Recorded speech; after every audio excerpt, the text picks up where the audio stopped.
Okay, for Math 8, we are working on writing the rules for translations of shapes.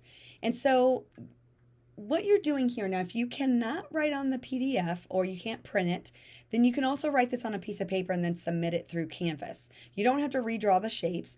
You can just write on your piece of paper number 1 and what the rule is going to be. So we notice that there is a pre-image and then we have an image. How I can tell which one is the second shape and which one's the first shape is from the tick marks. So you have a little tick mark here that's called prime. So here's our original shape, our pre-image, and this is our image, which is those letters are prime. So when you write your rule, you're going to have your X, Y, and notice this shape only is moving from the right to the left. So it is translating to the left. So it's going to be changing our X values, but how many? So you can pick any point, but make sure you go, like I'm going to go from A to A prime. Don't stop here at B. You're going to go all the way to A prime. So I need to count how many spaces I've gone. So I went 1, 2, 3, 4, 5, 6, 7. So I went to the left. 7 places. So I'm going to go to the left 7 places. Okay. Then up or down, it did not change it did not travel up at all. So I went to the left just 7 places. Okay. And it didn't go up and down at all. Number 2.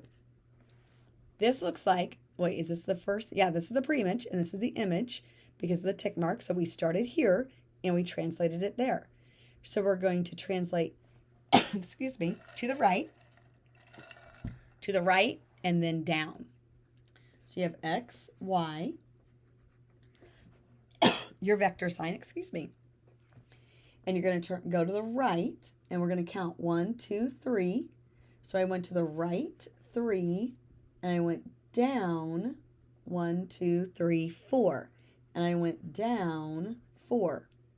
So that means I can go X. Now if I'm going to the right 3, I'm going to add 3.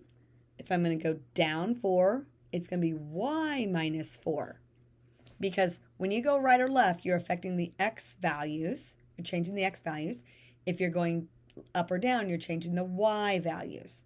So this is what you're doing for the remaining 4. If you can go ahead and put number 1 and 2. I know we did it together there, but that's fine. And then you're doing the same on those next 4. Submit the work through Canvas just by like taking a picture or scanning in your work to that.